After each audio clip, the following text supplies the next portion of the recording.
Let's have a look at what's happening in America at the moment with Donald Trump and Jeffrey Epstein. Got some clips to play you because obviously, and I don't really need to explain too much of it because what happens is this is some clips from CNN, and they do highlight some of the things that were said pre-election and post-election. But the first place they start with is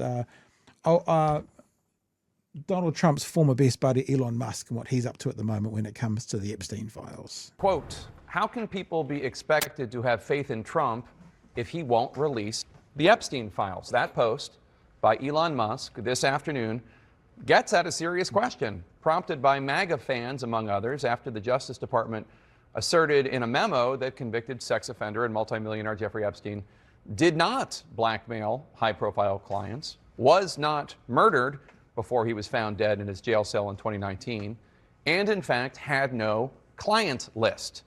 Despite the fact that the very same administration officials are now asserting there is no there, many of them were the ones ginning up the controversy. 100%. Before President Trump was reelected 100%. and while they were in office. The Justice Department. And that's the point.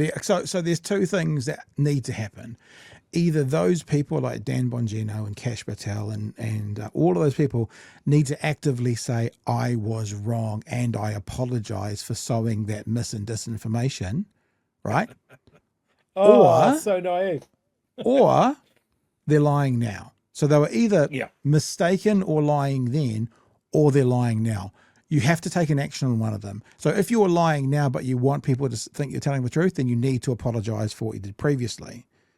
So it's that's actually, we've been talking about apologies this week. You can't move to the next stage before acknowledging your wrongdoings publicly. The memo, first obtained by Axios, also comes 1 month after the billionaire Tesla founder took to his platform X as his alliance with President Trump dissolved. Quote, time to drop the really big bomb. Trump is in the Epstein files. That is the real reason why they have not been made public. Of course he is. Musk deleted that post 2 days later. But the new memo has Musk posting this meme, among others. It's a guy putting on progressively more clown makeup with the text, we will release the Epstein list. We just need more time. The Epstein list is on my desk. There is no Epstein list, with full clown regalia. So that's what old mate Elon Musk is up to at the minute.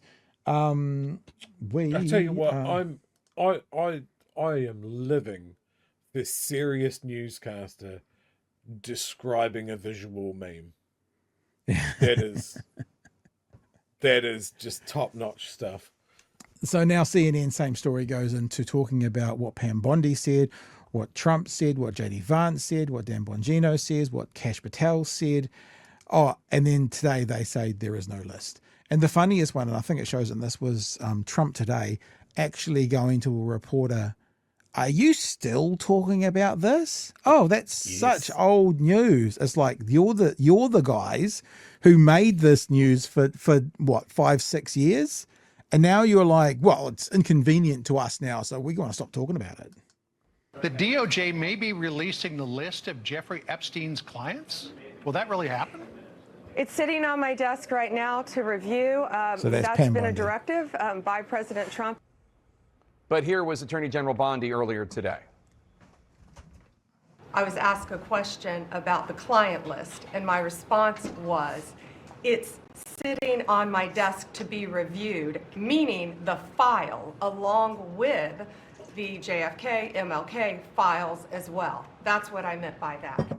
Trump was I was thinking, Chewie, this is actually the best and most likely time we will ever see the Martin Luther King file and the JFK file, because that's probably about the only thing that will take focus off this for any 1 second. Like if they wanted to take focus of it and they release those two immediately, that might do something for a while. was asked about the memo today by a New York Post reporter. Sorry, you go, sir. Oh, it's just fully good. It's something about Trump coming out and going, aliens are real. We've known for 60 years. Here, I've brought one to the press conference. His name is Kevin. What do you call it? Swinging the dead cat, or the dead cat theory, or the bouncing dead cat, or whatever it is? Just something. Anything. They need something. I've sent those stealth bombers out again, and they're heading for Moscow. And now we get that clip that we just heard Pam Bondi was taken from this, when this next clip is. This next clip is actually happening before that. And Trump's like, well, if you want to talk about it, and I think that was his hint to go, shut the fuck up. We're not going to talk about this. But she talked about it anyway. Reporter, and he expressed indignation. Are you still talking about Jeffrey Epstein? This guy's been talked about for years. Because of you. Because of you and your whole cabinet. That's why it's being talked about. You're asking, we have Texas, we have this, we have all of the things. And are people still talking about this guy, this creep? That is unbelievable. Mr. President. And at that point he went, well, you can ask her if you want, Pam, but I mean, which was the signal to say, don't answer it. There's no point in answering it. And she answered it. The reason people are talking about this guy is because people serving in the highest levels of your administration have been talking about this guy for years and talking about how the Epstein list needs to be released. Here's then Republican vice presidential nominee J.D. Vance in October 2024. Everybody in politics has a vice that's much worse than alcoholism, is the way that I put it. But we Release the list. Seriously, we need to release the Epstein list. That is an important thing. Here's Kash Patel on a podcast just over a year Head of the before he FBI. became FBI director. Yep. Why is the FBI protecting the greatest pederast, the largest scale pederast in human history? Simple, because of who's on that list. Dan Bongino, a former Secret Service agent turned right-wing podcaster, is now the FBI. This is the best, actually, because he makes it very clear he's never going to give up the fight. And he's given up the fight. Deputy director. Here he is on his show in February. He was named deputy director just a few weeks later. I'm not ever going to let this story go because of what I heard from a source about Bill Clinton on a plane with Jeffrey Epstein. I'm not letting it go ever. Ever. I'm not letting it go ever. And if we roll into the last part of the conversation, Alina Habba, who is, I think, now the district attorney for New Jersey, or the assistant district attorney, but she was the lawyer who lost Donald Trump more cases when he was trying to defame a sexual assault victim. She was a lawyer that lost all those cases. So she's a Trump lawyer. In this case, in Epstein's case, it is incredibly disturbing. We have flight logs, we have information, names that will come out. Is it going to be shocking? Yeah. I don't see how it's not shocking. I'm shocked that none of that's been released. In February this year, Attorney General Bondi teased the imminent arrival of the Epstein files, and President Trump's eldest son, Don Jr., posted about the news, quote, LFG, Let's an fucking acronym for go. Let's effing go. A week later, the Trump administration invited a slew of conservative MAGA influencers to the White House, purporting to give them a first look at a batch of documents labeled the Epstein files, phase 1, but none of it was a smoking gun. The vast majority of the information had already been made publicly available. CNN's Evan Perez reported in March that Attorney General Bondi directed FBI agents, in some cases, to drop their work on China and Iran and focus on redacting the files before their release. Remember, Trump made part of this his platform. Here he is during the 2024 campaign. Would you declassify the Epstein files? Yeah, I would. All right. I guess I would. I think that less so. Remember, this is after he was asked, will you declassify JFK? Yep. Martin Luther King? Yep. Epstein? Yeah. Because, you don't know it. You don't want to affect people's lives if it's phony stuff in there, because there's a lot of phony stuff with that whole world. A lot of phony stuff.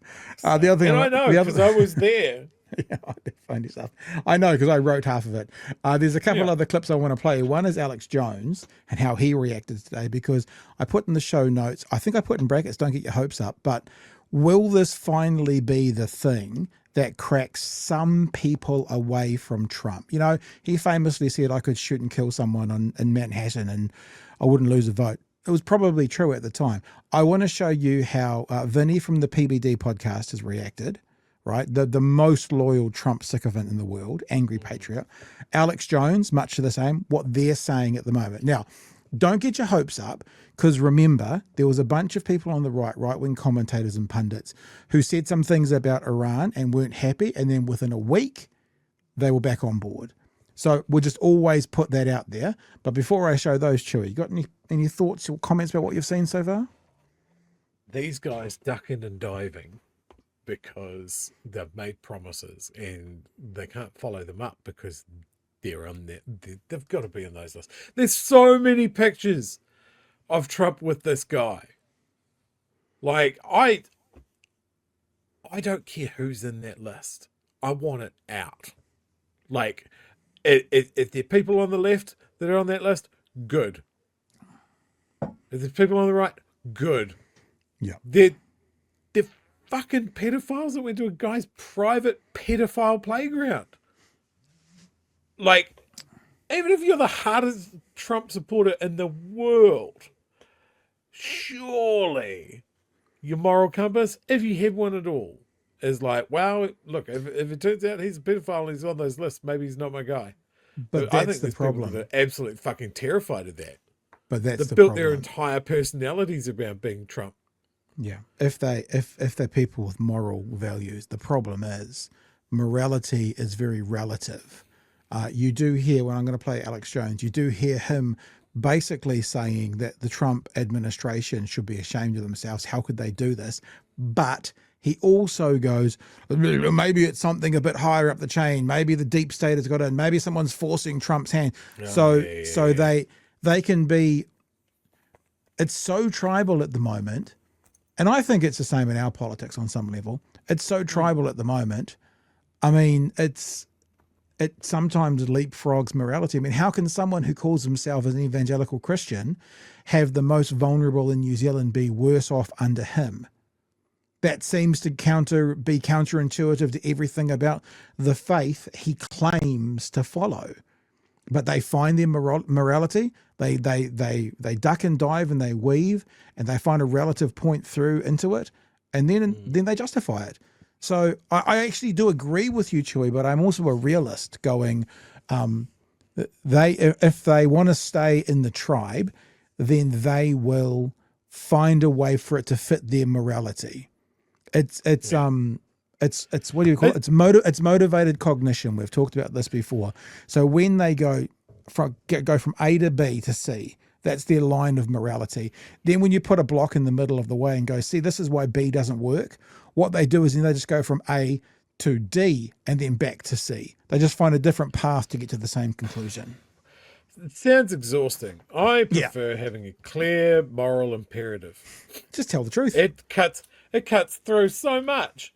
Like, your political hero, the guy that you held up, or your musical hero that you've held up. It turns out that they're a fucking demon. And here's the proof. Cool. They're not my guy anymore. Yeah, and that's interesting. I mean, how many cut people loose so fucking quick? Yeah. How many times have we heard like a singer who's turned out to be a sex offender, and you throw them away? How many times have you heard, like, if you're a religious person? Yeah. How many times have you heard that kind of thing? And they're gone, and you don't fight for them. So why is it so different that it's Trump? What does Trump do in these people's minds? If there is truly a Trump derangement syndrome, maybe this is it. It's not all those people opposing Trump. It's those people that will stay with Trump no matter what. Maybe that's the actual derangement syndrome. Well, speaking of that, good way to go into Alex Jones. They call him the Ozempic kid now because he's lost so much weight and so quickly.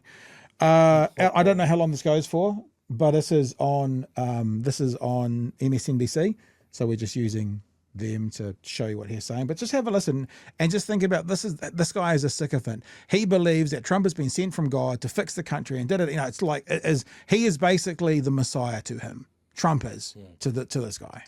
So now, by coming in and being part of the cover-up, the Trump administration has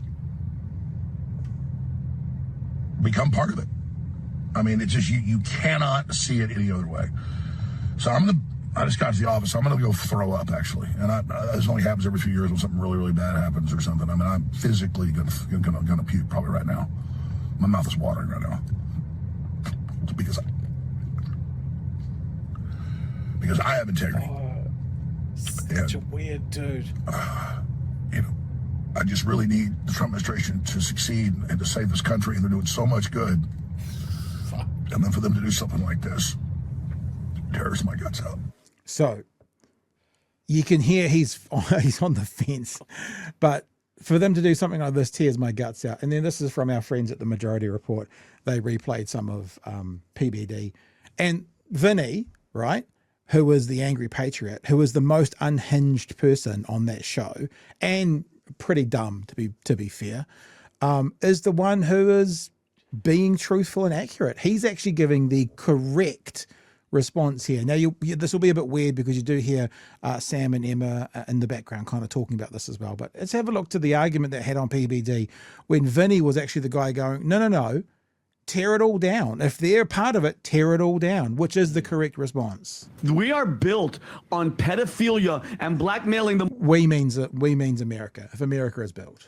most powerful What do you mean we are built? Define that. Do you mean our entire country, our entire government, our entire FBI, CIA? I'm saying this. Whoever, or this is one little operation that they don't want to expose. Whoever he was working for, Epstein, Mossad, CIA, everything.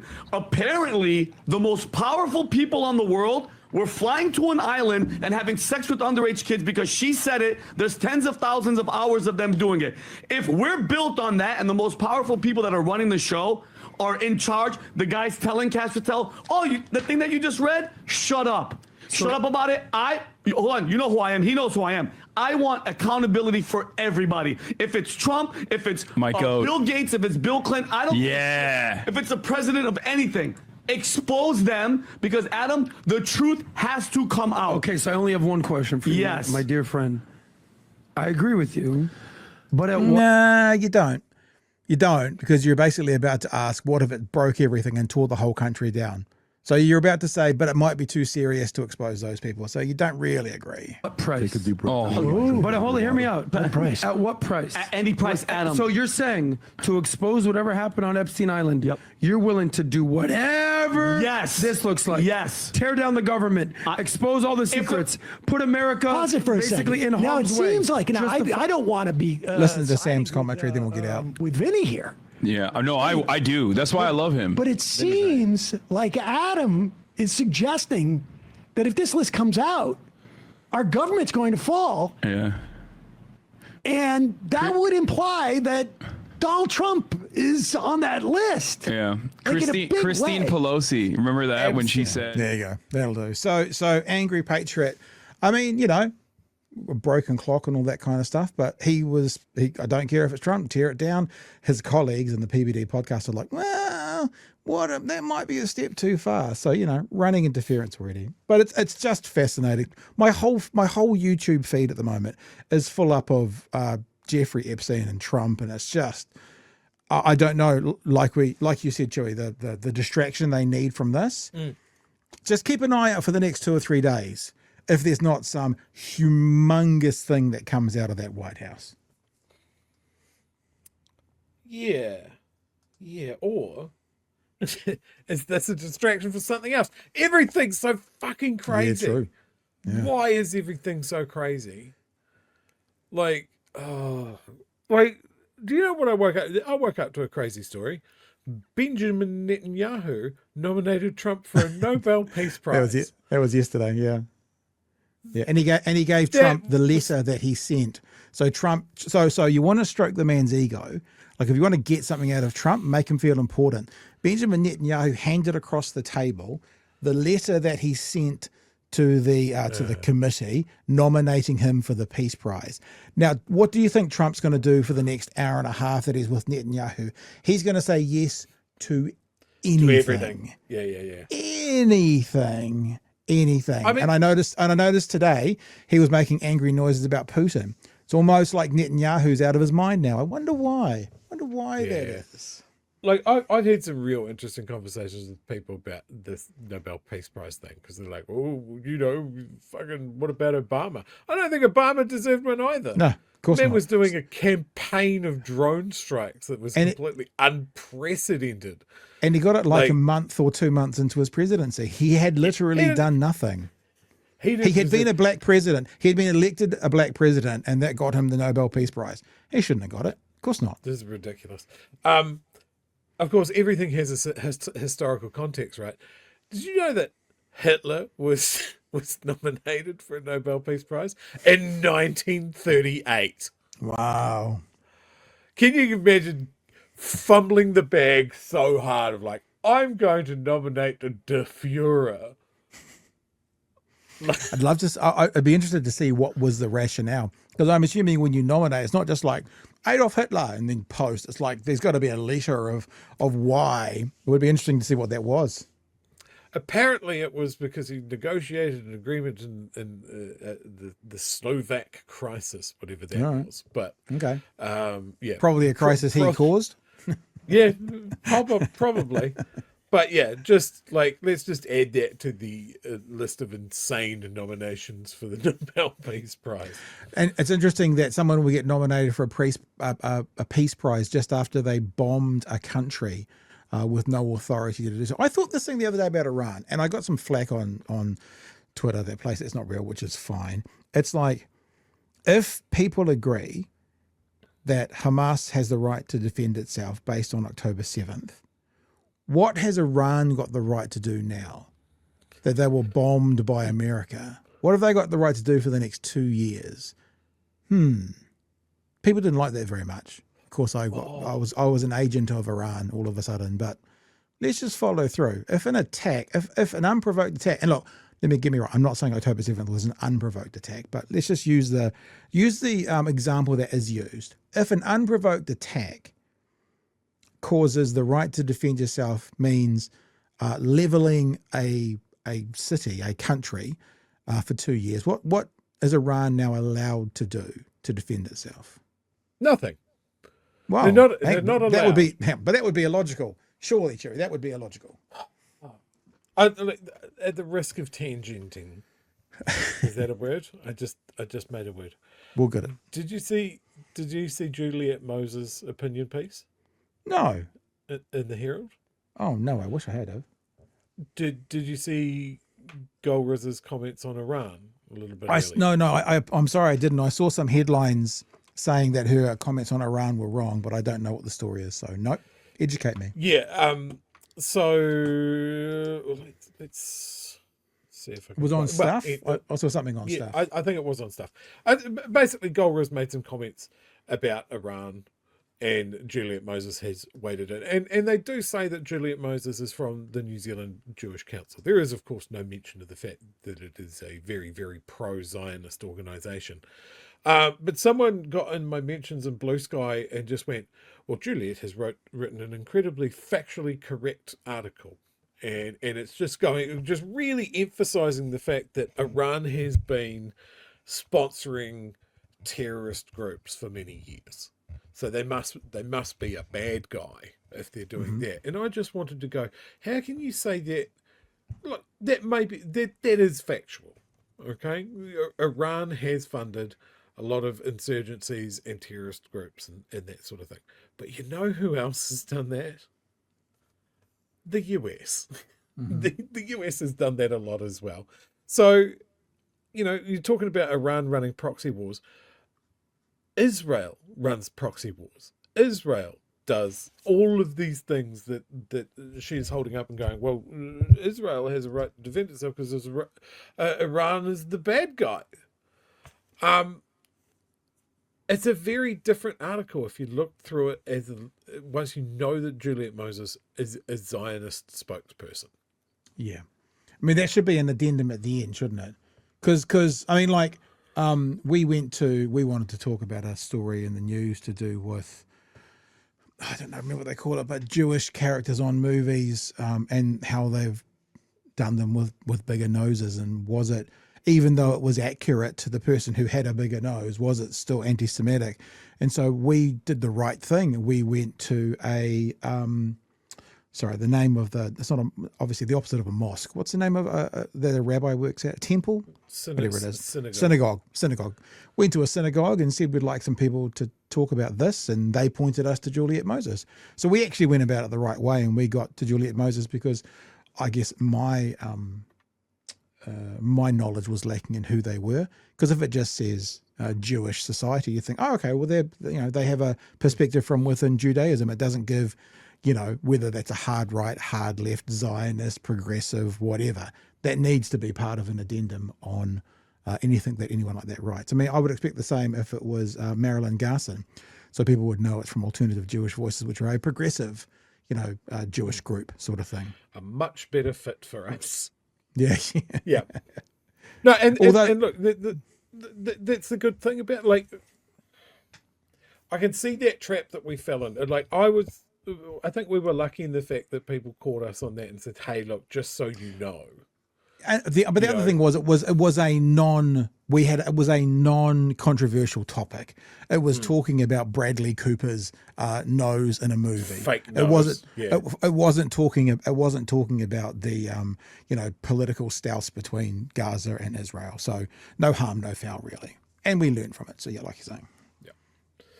But yeah, sort of responding to what Golrus had said, and just basically highlighting that Iran does this, Iran does that, they're the bad guys, and just sitting there going, there is absolutely no mention of what a destabilizing factor Israel is in the Middle East.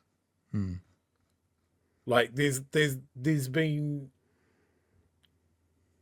no temperance in there, and they have been attacking their neighbors for decades, and they have been chomping down on Palestine for decades. Right. Just little bits, just enough. There's always a death toll ticking through, but it's just keeping it under that limit where Western media gives a fuck. Yeah, it's 100. Right? It's 100 a day. They've been talking about that in the last 24 hours. If it's less than 100 a day, they don't typically report it. And if you ever look at the last 3 or 4 days, there's been like a total of under 400 people killed, but like 4,000 injured. And some are making the case that they know this and they're actually keeping the numbers sort of below 100. And then, Trump's in the Epstein files gets the headline rather than 600 people killed in Gaza today.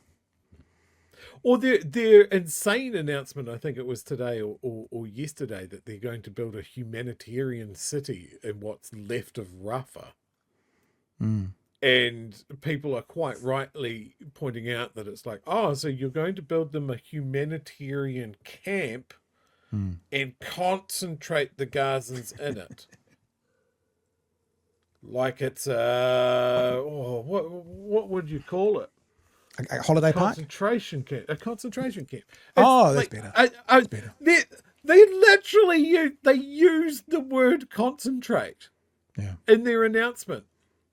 That's how much they think the rest of the world doesn't give a fuck.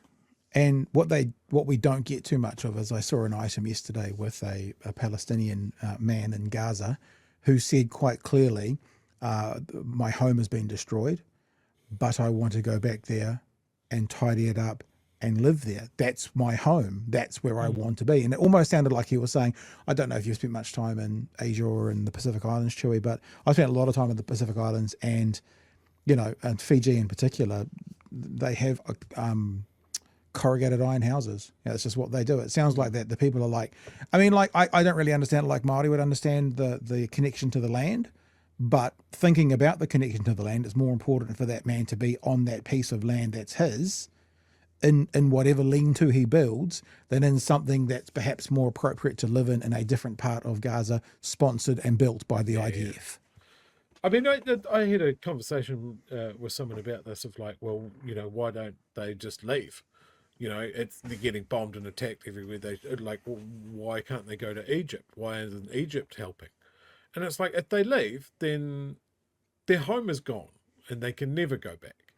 And that's a big ask. Like, and I think that is why people have stayed. It is their homeland. You stay in your homeland. You fight for your homeland. That's something that a lot of people can understand, right? And they just expect the Palestinians to just give up and fuck off or die.